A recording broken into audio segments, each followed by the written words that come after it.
What's going on, everybody? How you doing? We're on the last part, part 7 of Beyond the Lighted Stage. Let's do this. Bam.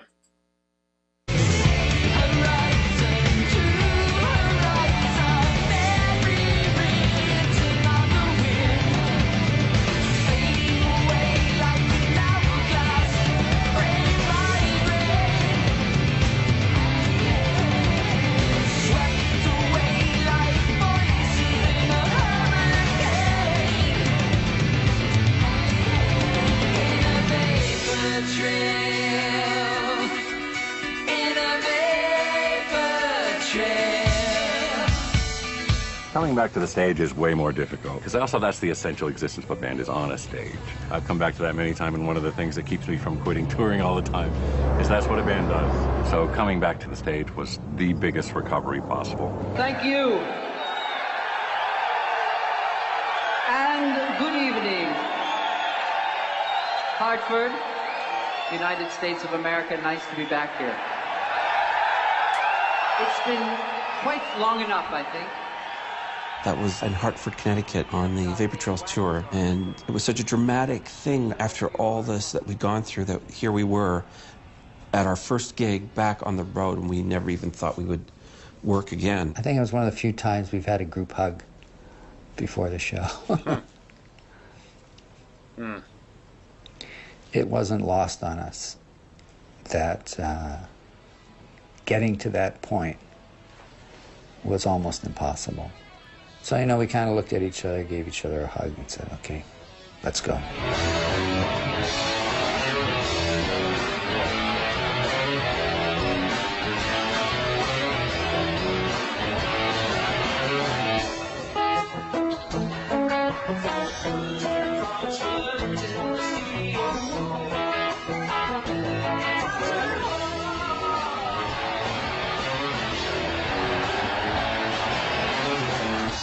The crowd was amazing. They welcomed us back, really warm. And Neil was really nervous. So I figured my job is to go over there to make him not nervous. So I kept checking on him, throwing him some shapes to make sure he was smiling or laughing. That's what that night was like. I was completely folded into the job of performing, but there were just moments when the three of us connected visually, and we knew what we were doing. And I remember saying to Ray afterwards that it would have been a shame if that never happened again. It was amazing. And it was amazing to see how happy he was after the show. There were some demons were gone that night. Part of the rebirth of the band was suddenly a willingness to go where we hadn't gone. And to see these legions of fans, it was such a positive effect on us. It was like, okay, this is a second chance for us to go back out and play some new places.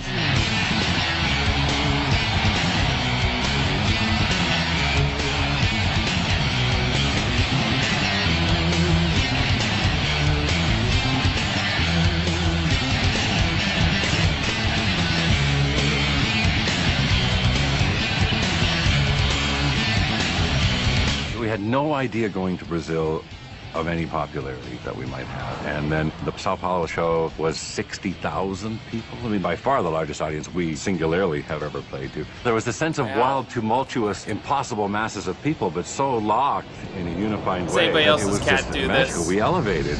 Because mine does. And she knows this is the cat shirt. It has holes all in it.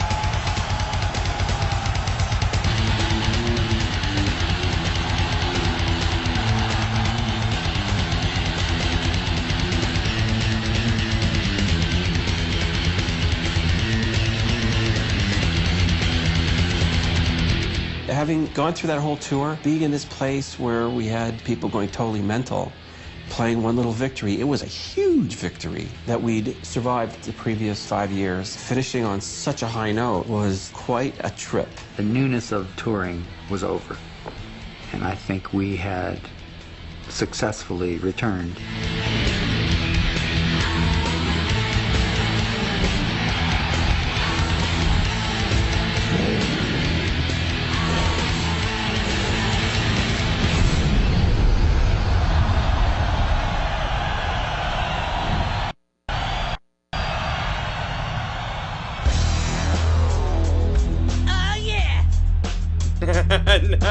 Modern day warrior named Tom Sawyer. He floated down a river Hold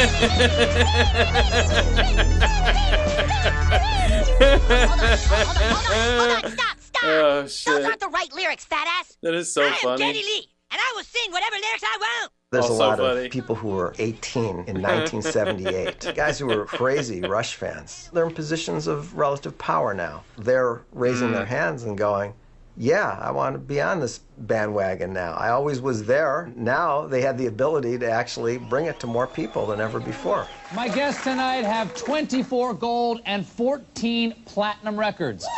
Please welcome Rush! Geddy, Neil, Alex, thank you so much for joining us. Pleasure. I just want to remind everybody that this is your first appearance on American television in 33 years. Jeez. I think one of the greatest things to happen to the collective community that has very much enjoyed Rush for many years was their appearance on the Colbert Report, because I've seen these guys get beaten up by this supposed cool people for a long time. And then in one fell swoop, Stephen Colbert puts them on their show and gives them the hand of coolness. You're known for some sort of long songs. Have you ever written a song so epic that by the end of the song, you were actually being influenced by yourself at the beginning of the song? Because it happened so much earlier in your career. You are yet to be inducted in the Rock and Roll Hall of Fame. Is there any chance your next album will be called That's Bullshit? You could get into the sociological and cultural reasons why a band like Rush was publicly marginalized. And you could say, what was it? Was it they were too weird, Geddy's voice? I like to think that at the end of the day, people will step back and all those labels fall away because the body of work is significant. To me, they remain one of the top bands in the world. Now, whether some guy at Rolling Stone decides they are or not is completely irrelevant. Of course, because at the end of the day, rock is a people's game, and the people have generally and consistently voted for this band. There's a generation of rock critics that have kept them from being in Rolling Stone and from being a part of that conversation. They were on the other side of this divide that we're talking about back when they were held in corners by Rush fans at parties going, but you don't understand, and they really liked Elvis Costello or they really liked David Bowie or something that was a little more critically accepted. And now it's kind of like we're all so old that even if you hated Rush in the 80s and 70s, now you got to give it up for him. You just got to, or else you're just being an old dickhead. I think that in many ways you're served better if you're not quite as successful. If you never become a pop star, if you don't have top 40 hits, then what you have is kind of a pure memory for people. They don't think you ever sold out. Virtue is actually rewarded, I believe.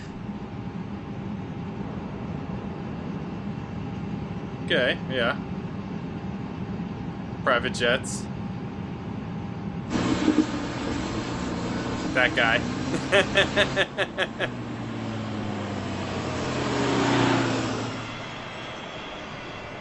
The thing with us is we've always walked along the shore of the mainstream, and we've been attached to it and connected ourselves to it time and again, but we've always been a little bit outside of it. We had our own stream, and it wasn't the main one, but it was not too far away from the main one. I always like to consider us the world's most popular cult band. The Rush fan, while it's a stereotype that it's like mostly guys who like heavy metal, there are many devoted female fans. It's kind of like a giant club. People turn on their kids to Rush, who turn on their kids to Rush. It's just amazing that the music's been able to go from this generation to this generation, and even a younger generation. Their fans have stuck with them through all of it. All their shows are sold out still. I mean, when Snakes and Arrows came out in 2007, it charted really well for quite a while, and it was some of the biggest shows they've ever played. It's just amazing for them to come back really strong like that. It was just like, it took off. It took off again all of a sudden. It seems like they're bigger now than they've ever been, which is fantastic. There's a comfort in knowing that those same three guys are out there. And it's also spectacular to see three guys that could tolerate each other for all these years and still make music, make good music. How many more times? Hey, Derek, here's that thing you ordered. It arrived today, this thing you ordered. Thank you, Luke. That's right. It's that special thing. Can you turn that off while I use it? The Three Stooges all at once. They're just such a unique and weird concoction. And I get the sense, and I always have from Rush, that they're on a righteous path. There's something there that's really pure, sincere, and honest. At the root of all of it, it's also really good, you know? That matters more than anything else. There's a magic and a coolness to them that continues to this day, and that's a testament to the music's power. I mean, that's how you know. It's the only way you know. You check in after 25 years. Is it still resonating? Yeah. It's the only true test. This guy. Now? What, now? You mean now? You mean right now? Now? I can't go on now. I've got things to do.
Just credits? I gotta wait.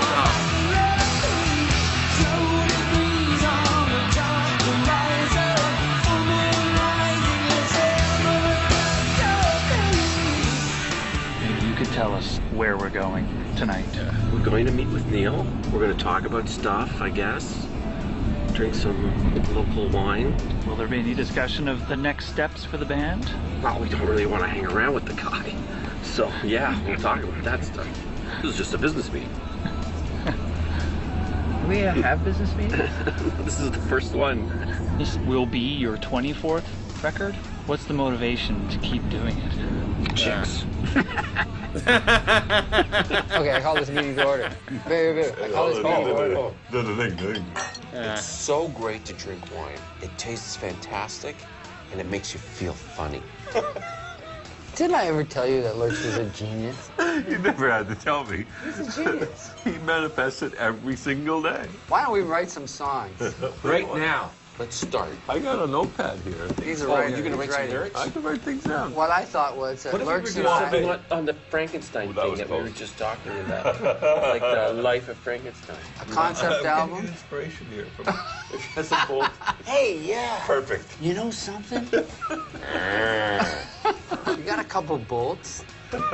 That's what I'm thinking. It's a miracle, really, that we've ever had a conversation. Let's not start now. You know what they say about if you put 100 monkeys in a room with typewriters that they'll eventually, produce the works of Shakespeare. Who's going to clean those typewriters? We're getting into a weird area here. Monkeys, defecation. I don't know you anymore. Oh, I It's like understand. working with a whole new person. This relationship is... I'm so sick of you guys. I just feel really... This was really helpful for me. Yeah. This is I'm fantastic. working through something emotionally. Yeah, me too. Psychologically, and this Yeah. really helped me. Yeah, a lot. and I quit the fucking stupid band. Okay, take your smokes and go then. As soon as I can get over there, I'm gonna rise to my knees and kick your ass. Rise to your knees. That sounds like the new Rush album That'll title. be the day. Oh my God, we are geniuses. We're gonna do hockey nights in Hockey, Canada hockey, song hockey. with the drum solo with the Latino stuff in it. Boy, that's gonna be one. Can't wait. That's the next album, guys. We've got it sorted out. Okay, I think we've been successful in destroying these people's film. I will remind them that I said you would regret it. You said I just wanted to say that. I said, don't be surprised when you discover how boring we really are. I did, but I did. Cut! All right. There it is. Now I like Rush. The louder the better now. All right, there it is. Wow, amazing. Yeah, that was cool.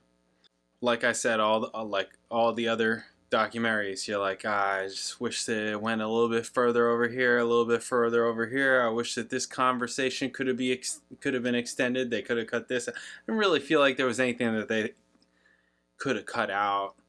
Probably the best part was, I think, the Neil part. I think all that part, that whole him driving around and just how they did that part was really nice. Some of the earlier stuff I saw before, just the clips, right? Because this has been chopped up and uploaded, and and I didn't know that it was from this. A lot of you told me at the time, oh, this is from Beyond the Lighted Stage. Oh, whatever. So that's a little, it's whatever. Very cool. Yeah, great. There wasn't too much of the music celebrity people. There wasn't too much of it, actually. I didn't feel like it was too much of it. Maybe they could have used more of it. I don't know. It probably doesn't matter, actually. Yeah, I didn't think they used too much of it. Cool. Yeah, it was cool. It was good. I think I have one more documentary left. Although after this, we're doing classic albums. Classic albums. Somebody told me to do classic albums. So I'm going to do it. I don't know how long it is. I think it's 2 of them. I think it's Moving Pictures and Permanent Waves. Is that right? I know Moving Pictures is one of them. So I'll check that out. And then, Clockwork Angels. It's happening. Clockwork Angels is happening. I don't know if there's other things. People are telling me that there are other interviews. I was told about that metal show. When did that happen? When did that metal show happen? Because I definitely want to check that out. I don't know if that was after, if that was some later thing or what, but I definitely want to check that out with Geddy. Doesn't he rank the albums on that? I want to check that out. Because I know people are going to be asking me to freaking rank the albums. They're going to be like, okay, I understand Permanent Waves and Signals, but what after that? And I'm going to be like... Anyways. Cool. Yeah, this was great. It was definitely great. This is a good Rush primer, I suppose. Cool. All right. Thank you, guys. Catch you in the next video.